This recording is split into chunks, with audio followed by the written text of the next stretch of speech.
All right. Welcome to the first episode of the Loose Podcast. We're live, we're here, and we're queer. Yeah. This is your co-host, Darius, but you Yeah. know, I might not be co-host because this was all Gabe's idea. So shout out to Gabe. Gabe, if you're listening, this one's for you. Hey, thanks for the shout out, my dude. Okay, so we keeping this PG. I respect it. Yeah, man. Gotta keep it PG for the kids. PG-13. All right, I'm gonna have to filter myself because I'd be like NC-17 by default. You feel what I'm saying? I feel you, bro. I feel you. All right, we're gonna jump right into it, bro. So we're gonna start off with some like character matchups. About to debate some fictional characters, see who would win in a fight. So we got our first matchup. We got Raiden from Metal Gear Rising versus Zoro. Who do you think would take that? So, I know you're a little bit further than I am in One Piece. I haven't seen all of it. I actually just reached the time skip, so I'm in Fishman right now. Okay. So I don't know the extent of his full abilities just yet, but from like the bits and pieces that I've seen, you know, like he's literally inhuman. Zoro go hard, dog. I'm not gonna lie. That man go hard. Yeah, bro goes crazy. Like if you were to put Zoro in the actual game in Metal Gear Rising, he would probably be able to lift up that same Metal Gear, throw it in the air, and slice it up while it's flying through the same way that Raiden did. I'm saying, have you seen the movies? The One Piece movies? Mm-mm. All right, well, okay, in one of the movies, he cuts a meteor in half, straight up. Like, ginormous meteor, just, like, clean in half, right? And I'm looking at the size of this thing. That's like a world-ending meteor. And he cuts it clean in half. And I'm like this. I'm like, I love Raiden. Like, that's my homie. That's my dude. But, like, this is going to be a tough one if he's going to win this. It's going to be a really hard one. But I think the one thing that Raiden's got on his side is he's got, like, insane durability. He's got that high-frequency blade. And he's got that... man, what's that mechanic that he has in the game where he just like slows everything down? Obviously, it's not Zendatsu. Zendatsu. Not to say that Zoro doesn't have that, but like Raiden has techniques that I think that are on par with Zoro. Yeah. I would argue that Zoro actually has like pretty much the same durability, and he's just a normal ass human. Yeah. But he's a shonen human. Yeah. That's a big difference. Big difference. Shonen humans are built different, man. I'm saying, bro. Like I can't think of a single time where this nigga wasn't injured. I'm saying, bro. Every arc, he has some crazy injury that he comes back from, and like by the next one. Yeah, like in Thriller Bark, he ate that that energy bubble that Kuma gave him. Bro, that should have killed him easily. No, it should have. It really should have. Like that iconic scene where he's just standing there with all that blood all over him. It's just like, bro, how are you alive right now? Not even conscious, but just standing there posted up. I'm saying, bro. He's a real one for that. Do you okay, how about this? Do you think Zoro could beat the Senator? Yeah. Raiden could beat the Senator, so Zoro certainly can. Certainly could, yeah. How hard, like, how easy do you think, though, would it be? Like, would it take it to that extent that the Senator took it? Or would he just be done, like, in the first phase? All right, so let's say that Metal Gear wasn't a video game and it was a movie. That fight would be a lot shorter, I feel like. Yeah, because like you know, it has to be a boss fight for a video game, so it has to be very gamey. Right. So there's phases that you got to go through, like health that you got to whittle down. But let's say this was like a show or whatever, or even a movie. I think both of them would they would struggle a little bit, but not really, and they'd piece them up in a few minutes. Yeah, for sure. Honestly, if I had to say, like, who would win, I feel like Zoro would take it, low key. Really? Yeah. Okay. Low key, because like, okay, so I kind of spoiled myself, because I watched some clips for the Wano arc, the current arc. I saw one panel. I think I know what you're talking about. Dude, Zoro gets these brand new swords that like literally triple his strength, and it's like one swipe he cuts off the tip of a mountain, like one normal strike.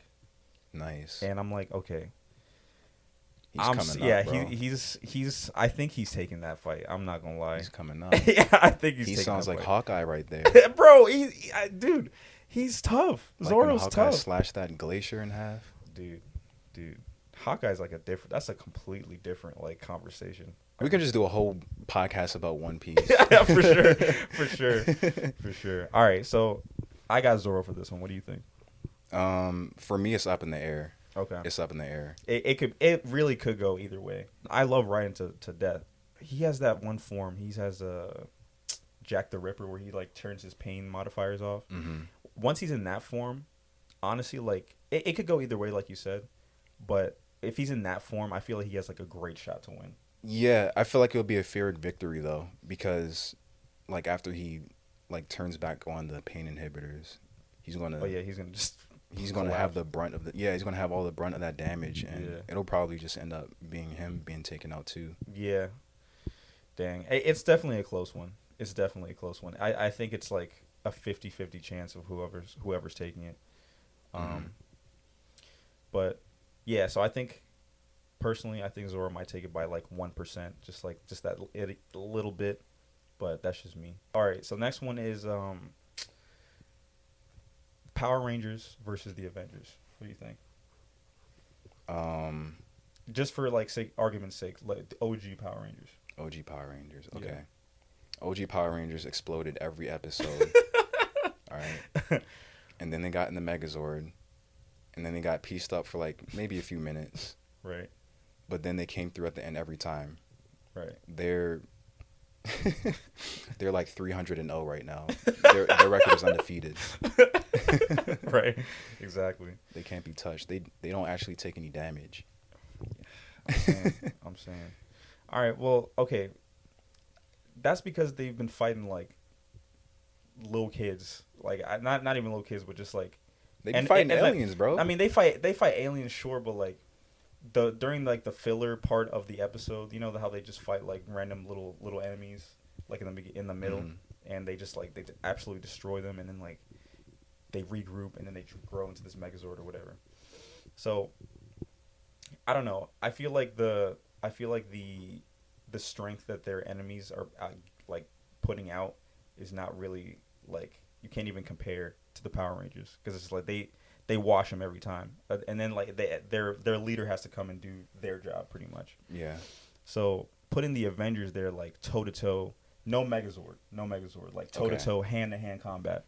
Like who do you think's taking it? I think it depends on the Avenger.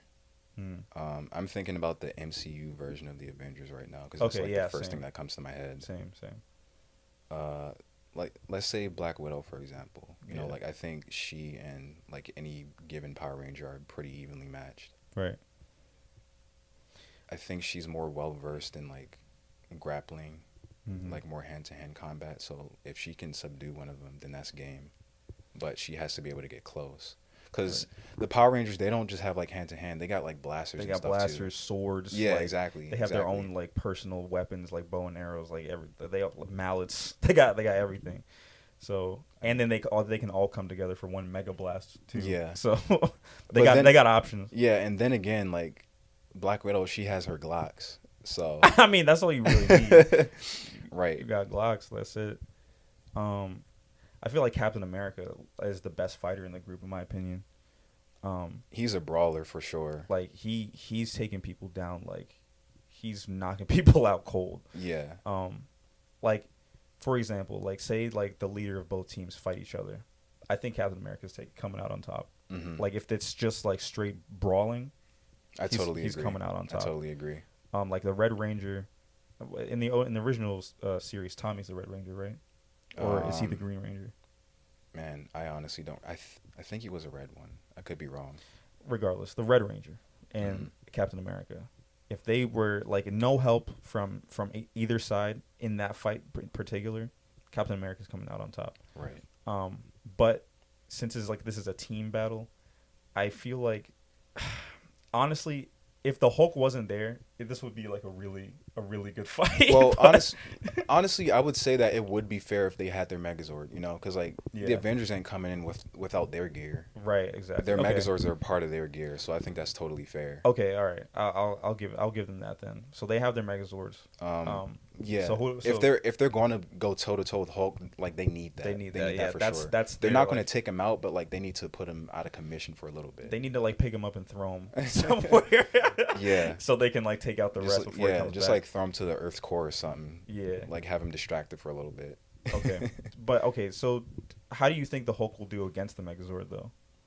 Like if he, like because that's the Avengers trump card against the Megazord if anything. Yeah. He'll do some damage, but I don't necessarily think he'll be able to completely take it out before they come up with a plan to like incapacitate him basically. They got Iron Man too. So that's probably like that's definitely another so, problem. Okay, so are we saying like all the Power Rangers and the Megazord against all the Avengers at the same time? At the same time, yeah. Avengers easy. Audience, I'm so sorry for running my mouth for like 6 minutes when that should have just been like Avengers next question. Honestly, I think you're right. I mean, I like Iron Man and the Hulk, like that's crowd control if anything. Like they're taking out massive amounts of power. Like it's definitely that's definitely an, I wouldn't say easy win, but that's a win. It's a solid win. Mm-hmm. Cuz like Hawkeye, Captain America, and Black Widow, they're just there to just kind of like beat up on people. But when it comes to like Megazords and stuff and like kaijus and mechas, they're kind of just like, all right, I'm gonna go chill over here for a little bit. Right. So yeah, Avengers take it for sure. Joel versus Nathan Drake. Joel from The Last of Us versus Nathan Drake from Uncharted. Joel's an old man. Yeah. Joel's an old man. That was the first thing I thought of. Okay, let's from what game for each of them? Okay, Joel from The Last of Us 1. No. Okay, I'm gonna keep it as fair as possible. Joel from the very beginning of The Last of Us 1 with his daughter, like that age. Like he. Okay. So what can he? But he's probably like what, like late 40s, maybe mid 40s. Nah, because the game takes place 20 years after that. Oh. So he was, I think, like in his 30s. 30s. Okay. His 30s. Okay. So late 20s at the earliest. Okay, so he's still like a big strong man. Like he's chilling. Like he's got his youth.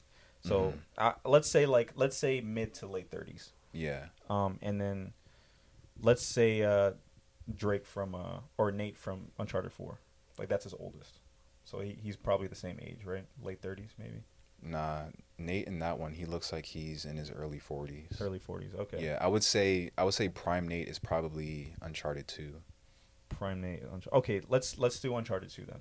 Uncharted 2 Nate versus young Joel or 30s Joel. Mm-hmm. So, who do you think's taking that? Let's come up with the setting first. Okay. I feel like Nate does like really well in a jungle setting. Absolutely. Like he does really well in a jungle setting. Like Joel isn't a stranger to that either because everything is overgrown due to the apocalypse, but it's more it still has that urban feel. Like there's still buildings he can go to and stuff like that. So Drake he has like more verticality. I feel like guerrilla tactics, Nate takes that. Like that stat is maxed out for Nate. Not to say that like Joel doesn't have guerrilla tactics either because he ran with the what is it, the scavengers or hunters or whatever they're called. He ran with them for a while. But I guess it's more about like where they're fighting that matters the most. Let's just say like a abandoned city, the Division, New York. Okay. Post-COVID New York. Right? Yeah. Yeah. So it's in an abandoned city. Do they know where they are? Like they're already squared up or they're looking for each other? Let's say Joel knows where Nate is, but Nate doesn't know where Joel is. Joel is taking it. Okay. I think Joel is taking it easy. All right. What if it's reverse? If Nate knows where Joel is, but Joel doesn't know where Nate is. I think Nate will get the jump on Joel, but it's not going to be an easy one. When it comes to brawling, yeah, I was just gonna say like I feel like Joel is just Drake stronger. is fast. Yeah, Drake is faster, but like Joel has that brute strength. Like once Joel grabs you, you're not getting away. Like Yeah. you're getting your head like busted in. You're getting your head destroyed. Joel is nasty. That and then, like the thing is that Joel has that Nate doesn't particularly have is brutality. Absolutely. Like he will. He's merciless. He finishes his Yeah, opponents. he's dude. merciless. like Nate kills people. Like Nate has bodies, right? Mhm. But like When Joel, it comes to hand to hand, Joel- like he'll no. just like 3-piece people and call yeah, it a day. yeah, call it. He'll knock someone out, call it a day. Like he won't go out of his way to like put a bullet in him or anything. Yeah. You know, if he has to, he has to. But like he's moving on to his objective. Joel, he makes sure that nigga's dead, big dead. Yeah. Yeah, like okay, honestly, like if they're in a hand to hand like fist fight, I'd say 7 out of 10 times it's going to Joel, just because like he's a lot stronger, and it's not like he's that much slower than Nate anyway. You know what I'm saying? Mm-hmm. As if it was a ranged battle, what do you think? Like a gunfight. If it's in the scenario like you presented where Joel knows where Nate is, but not the other way around. No. Like this is like they both know where they're at. They're both in cover. Like it's straight up. It's a straight up gunfight. Okay, I would assume in an apocalypse, bullets are limited, and you know, like their actual armaments are limited too. Like you got hunting rifles and revolvers and whatnot. Right. And Nate has a more varied arsenal. Like he has full on assault rifles and everything. Right. And like grenade launchers too. Yeah, I feel like Nate has more experience when it comes to weapons. Joel just uses what he has. Honestly, man, it could go either way. This scenario, it could definitely go either way. They both put a lot of people on the ground with headshots. So yeah. Honestly, if I think I'm gonna give this one to Nate though, in my opinion. I think Nate has a lot more experience like shooting people than Joel does. Just because like across different locales using different weapons, he has a lot of practice. Yeah. So I feel like this one's gonna go to Nate. Yeah, I think I'm inclined to agree. I was going to bring up like the 20-year time skip, like with him being a hunter and whatnot. But like even in that scenario, like he's not going to run into as many bodies as Drake would through all these locales. Right, exactly. And like realistically, how many gunfights has he really been in throughout like all those 20 years? Exactly. Yeah. I would give it to Nate too. Right. So in a brawl, I'm giving it to Joel, and in a gunfight, giving it to Nate. But overall, like if it was a mixture of those two scenarios, like they both run out of bullets, they're fighting or whatever, Nate gets his hand on a gun, or who's gonna come out on top when it comes down to just like, you know, scrambling to survive? I was about to say like Joel has that survival instinct. Yeah. Like that's within him. Nate is just like kind of a happy-go-lucky dude. He don't really care. And another thing too, Nate is really lucky. He's extremely lucky. There have been so many moments where it's like, okay, how are you alive? How are you this old? How are you not? you should have died like 15 years ago. The number of times like he'll be stopped by the main villain within the same game, and he'll be saved by someone else. Yeah, with a gun to his head. Right. It happens more than once in like every single game. Take those away, right? Take his backup away, take the luck away. I feel like Joel's taking it. For sure. Joel's not waiting around to get stopped by his brother or Elena or something like that, or a rock falling. He's pulling the trigger. Right. So yeah, I'm giving it to Joel. Overall, Joel's gonna win it, but Nate's not going down without a fight for sure. Right. I feel like Joel's gonna have like a couple broken ribs or something like that. Yeah. So that's that. Speaking of Joel and The Last of Us, I've been playing The Last of Us 2. And honestly, we obviously we talked about it before, but there's been a lot of controversy around that game in particular, just because of like the hype surrounding the game and like how everyone was deeming this game to be the best game to come out in the last like decade and blah blah blah. Like they're just putting this game on this unreal pedestal. Yeah, and that's actually probably something that I would want to talk about, just like overhyping things in general. Yeah, like the game was good. I personally, in my opinion, the game was good. It came out, it did what I thought it was gonna do, and that was that. But because it didn't meet everyone's expectations on, like, you know, they didn't agree with how the story ended, or they didn't agree with how they handled Joel, like anything they didn't agree with, whether it was major or minor, it was just like, oh my gosh, this game is garbage, right? Yeah. So I was, like I said, I'm playing the game over, or I'm playing the game again, and I'm looking at it, and I'm like, there's nothing really wrong with it. I'm enjoying the game. I'm enjoying the story for what it is. It's not like I agree with all of the story directions they took with the game, but all in all, I understand the message, I understand the story, and for the most part, I'm satisfied with it. But what do you think about it? So for starters, are we avoiding spoilers, or are we going into spoilers? Dude, the game's been out for a while. We can just go into it. That's what spoiler warning, by the way. If you guys don't want to listen to spoilers, if you haven't played the game, there's probably like a timestamp on the screen. Yeah, skip to 4 hours and 46 minutes. Right. All right, go ahead. It's actually been a minute since I played the game. I think I played it when it first came out. And that's actually one thing. Like, that is the most depressing. I don't want to say piece of media because I feel like I haven't consumed enough media for me to make such a statement. But in terms of games, I feel like that's probably the most depressing, demoralizing, disgusting, feel bad game you'll ever play in your life. Oh yeah, 100%. By the time the credits rolled, I did not feel good at all. No, not at all, man. I just wanted to take a nap.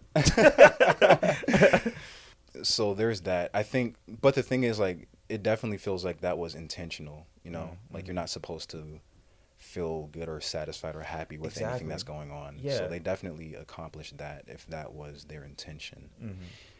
I feel like they could have reached their goal or their message rather in shorter a time frame. Because I think one really legitimate complaint that people make about the game, and one that I have, is that the game is extremely long.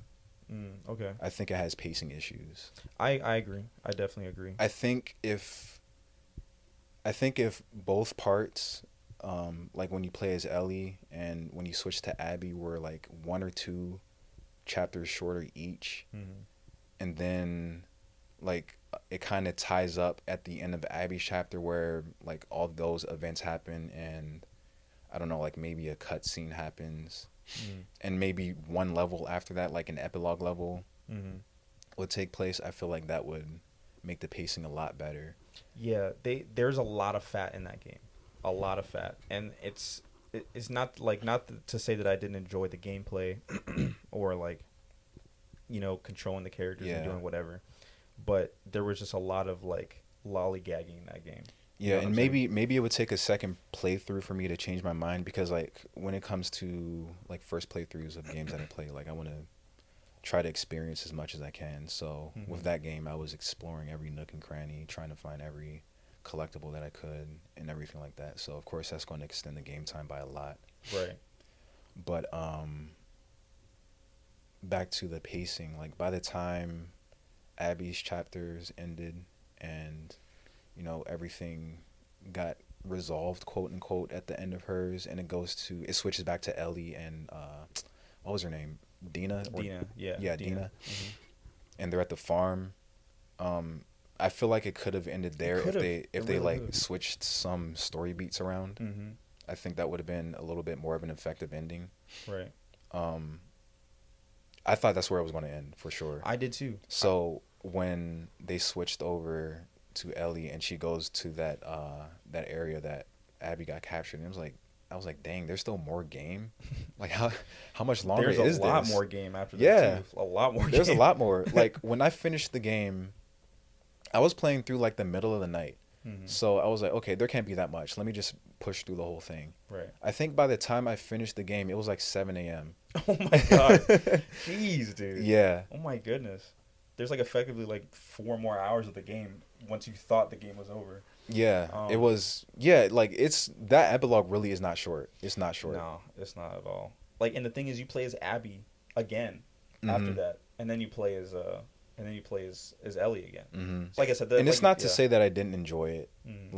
I enjoyed it from beginning to end. It's it's just sometimes you get that feeling where something is kind of starting to overstay its welcome. Right, and that's the thing too, is everything that I guess all the problems that we have with the game have nothing to do with the actual story of the game. Yeah. At least as far as just how or the direction they went with it. At least for me personally. Um, like I said, I agree with what you're saying about the pacing. It was like, it was definitely a bit too long. They could have moved some things around, cut some fat here, and it could have been a more like not a more complete package, but a more like consistent package, I guess. As far as just like make it more airtight. keeping the story moving, keeping it more airtight, like you said. Mm. But as far as like everyone else's gripes with the game, just being like kind of, I'm not gonna sit here and shit on anyone's opinions, but as far as the like how they handled Joel's death, for example, I don't disagree with how they did it or like how they like what that scene entailed, like how like of him dying, like he died that way and that's how he died. Like I'm cool with that. As far as like going back to what I said, moving things around, I feel like they could have moved that scene around, like that one scene. You know what I'm saying? So? I personally, like I said, I don't have any problem, any problem with the fact that Joel died, but they could have held on to that just a little more, held on to that information just a little more. I get that was like a like motivation for you to play through the game. I get that, but if they held on to that bit of information just a little bit longer, I feel like it would have hit a little harder, in my opinion. You know what I'm saying? Yeah, I actually agree. When you put it that way, I definitely agree. Because I was going to say what you just said, like it gives you the motivation. And yeah, I was just going to leave it at that and just be like, like it has to happen because if it doesn't, then the rest of the game can't happen. Right. And I'm not saying to like hold on to that information till the end of the game or anything. No. Yeah, I know you don't mean it that way, but I feel like it definitely would like hit a little bit harder if they kind of paced it in such a way where you actually play with him or as him for a little bit and then that happens. Right, exactly. Because I mean, like people going into this game, I would assume have played the first one, so you already have an established connection with him, but that's the first game and then you move on to the second. Right. So if like you had a little bit more time with him, it would hurt even more. For me, like I already felt from the very beginning, even before I got the game, I was like, Joel is going to die. There's no way. No, I think everyone knew that. I think everyone knew that. There's no way he's going to survive this game. I didn't expect it to happen so soon, but I was like, there's no way he's coming out of this alive. Yeah. If they were to do it in the approach that you suggested, where it's like you're playing through the game and like every once in a while you'll go through the story beat where you're doing the flashbacks, I feel like it would be a little bit too obvious what happens to him because people are already going to be asking questions like, you're playing as Ellie, so where's Joel? Like, where is he in all of this? Yeah. And then these flashbacks come and it's like, oh, okay. Okay. He's dead. Okay, I understand. I see what you're saying. Okay, yeah, I feel okay. That would be a little obvious, but regardless, like just moving some things around, I feel like would have made that scene a little, hit a little harder. You know what I'm saying? Yeah. But as far it still hit pretty hard for me. Yeah, no, I'm not saying it didn't hit hard. It definitely was extremely sad. It was just the fact that like people just didn't like the fact that he died. Right? It's like, okay, well, come on.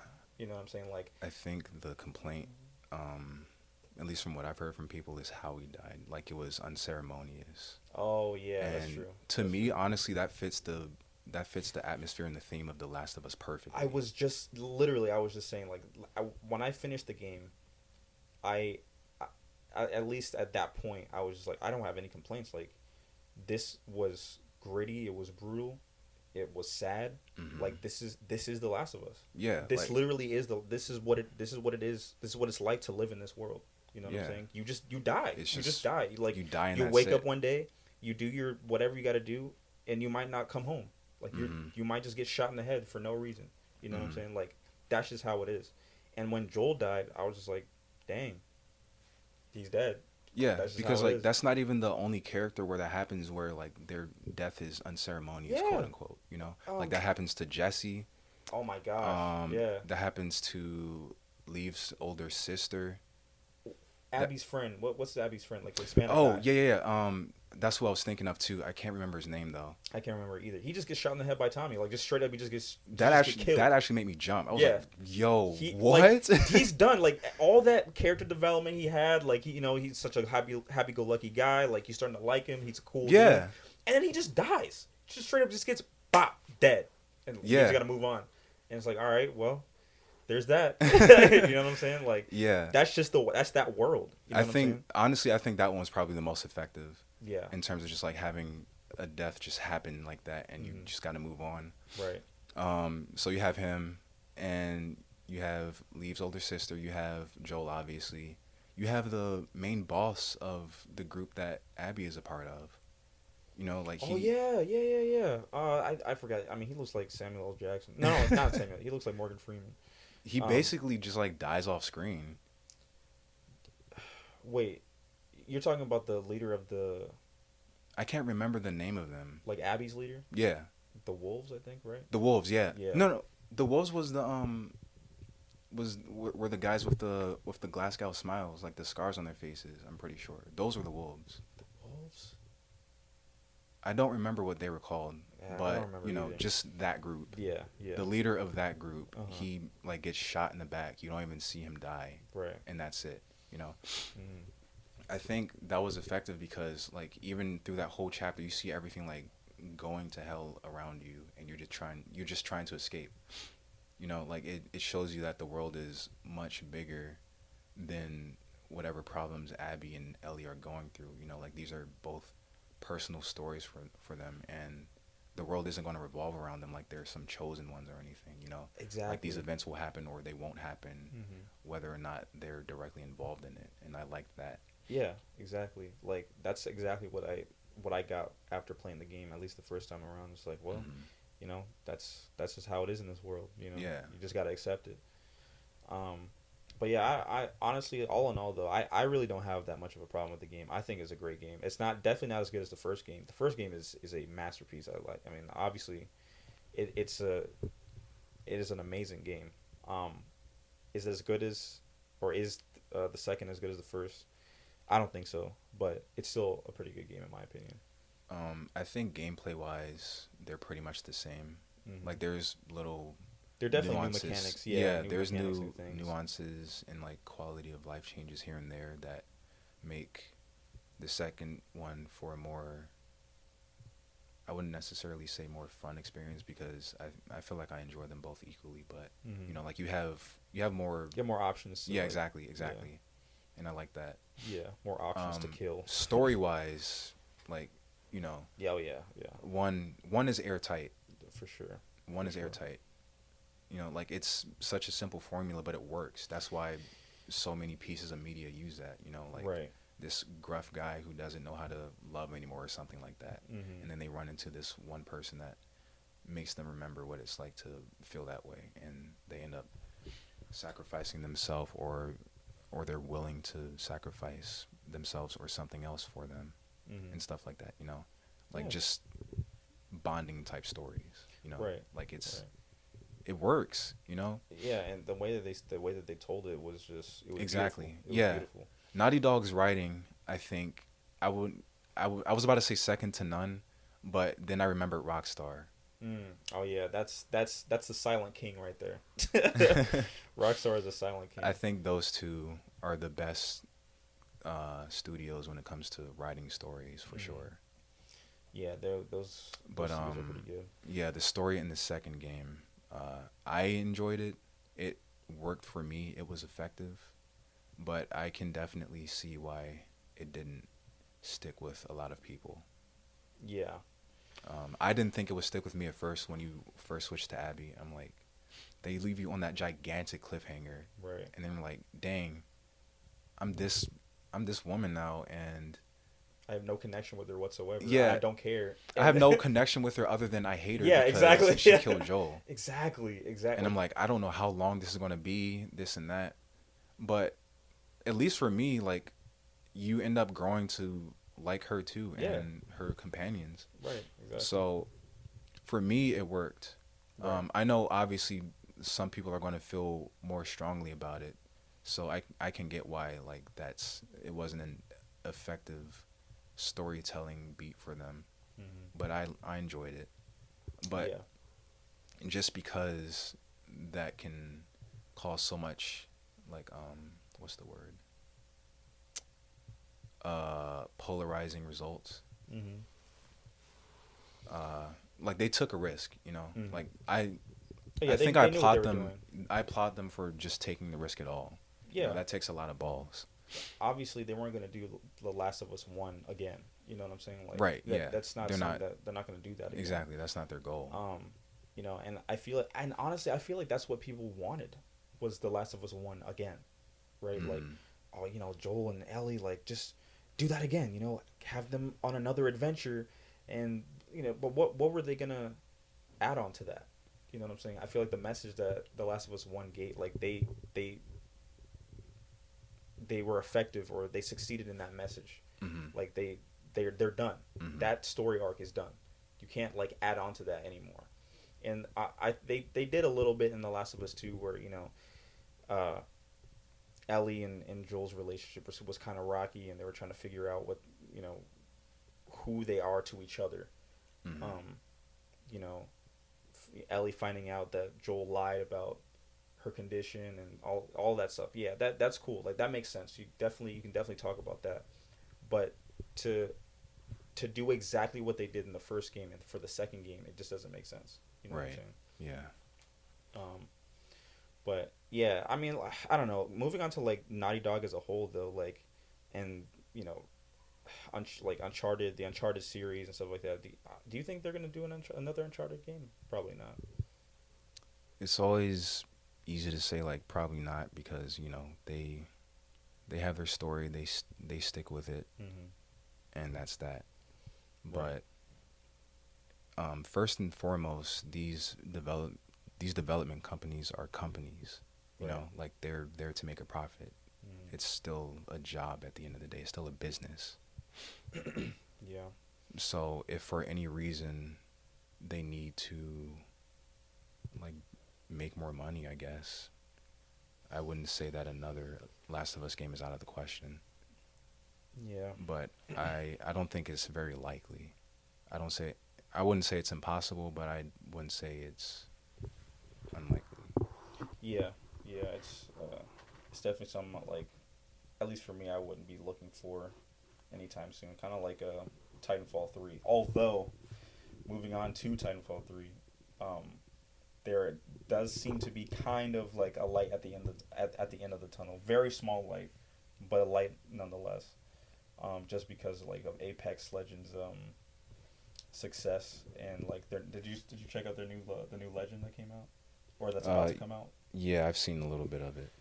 So a lot of Titanfall lore coming with the new Legend. Hmm.